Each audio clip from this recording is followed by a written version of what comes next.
my pick, Pavel Garage in the welterweight bout against Harut Grigorian. That's your upset of the week right there. Take that.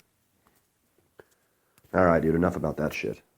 We move on. One final bout that I'm going to talk about. There's actually another fight. Two fights that we're not going to talk about because they seem less interesting. But here we are. Heavyweight division. Hesdy Gurgis, number 6.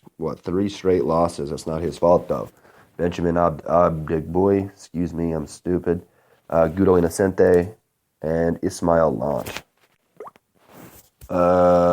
Split decisions on the last two, so those could have went either way. Obviously has what it takes to be a champion. Standing there at 49, 18-1, 23 knockouts. 6'5", 77.5-inch reach. Big, but not necessarily big today because he is fighting Chai Lewis Perry, making the return. I like Chai Lewis Perry. Let me do some click over here. Somehow Chai Lewis Perry doesn't have a fucking Wikipedia. That's like ridiculous. Well, he's only 8-1 in kickboxing, 4-1 in glory. Did some MMA ass kicking as well. He's huge. He's 6'9", so he's got a 2.5-inch height advantage on Gurgis, which is rare, to say the least. Doesn't really say much else about him. He was a K1 champion, UCMMA K1 champion, whatever that means. Yeah. Only loss is a Xavier Vigny. That was about 2 years ago. Ever since then, he's been knocking people the fuck out. Good at jiu-jitsu, too. He's got an interesting submission game. What are the odds here? Chai's huge, and he knocks people the fuck out. Wow. See, Gurgis, minus 130. Chai Lewis Perry, minus 110. So these are the closest odds out of the entire night.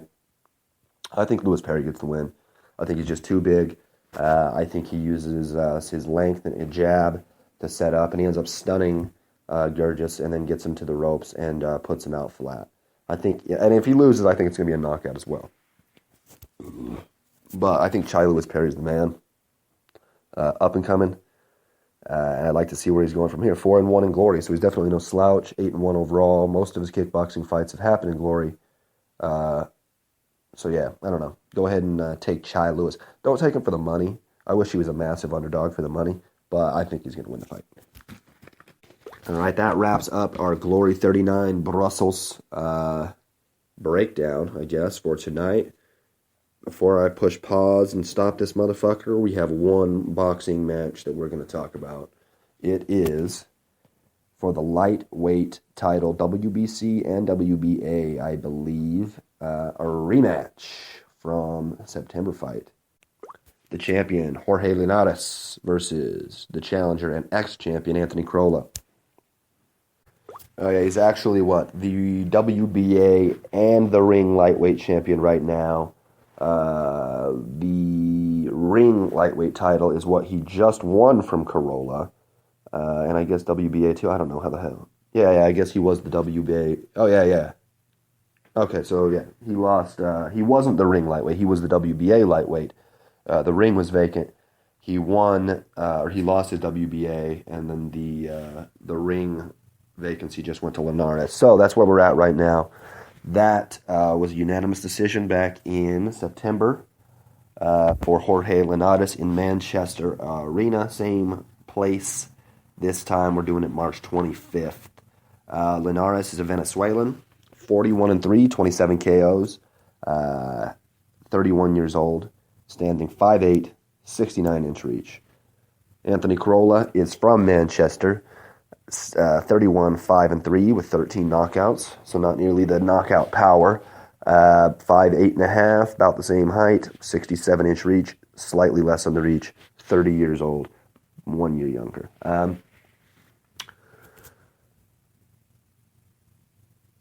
I like Crolla at home. I like that he's fighting quite literally in his hometown. That's pretty much unbeatable. Jorge Linares, though, went to Manchester and beat him last year in the same place. So it's not any different than it would be that time. A unanimous decision, which is somewhat rare in championship fights. Well, not that rare, but I mean, it's, we see a lot of split decisions. Yeah. Let's see. Jorge Linares is minus 225. We have a plus 190 for Anthony Crolla. And I think that's probably a little bit bigger. Boxing spreads are always so massive, so I guess that's what it's for, or the reason behind that. I mean, I would say maybe like a 170, 150 would be a little bit more a pro, but, it is what it is. I'm not the one that makes the odds. I'm not the one who's got the money. So, what do I think is going to happen? I think probably Jorge Linares is going to be okay. The power, I think, is going to serve him to keep Crolla a little bit on the ropes and win him rounds. Whereas, and I think that just his experience, having already been in this exact arena against this exact fighter, is probably going to be the deciding factor that helps him keep his championship belt. I wouldn't put money on it. I don't love the lines, and I don't know for sure. But I'd have to say if I picked anybody in this fight, it's going to be Jorge Linares. But it'll be a good fight to watch either way. All right, it's going to bring us to the end of the show. I think it's episode 23. Is that what I said earlier? The Glory 39 breakdown. It is episode 23. And I'm going to take a couple of minutes, probably watch a little bit of maybe some Joe Rogan comedy on Netflix.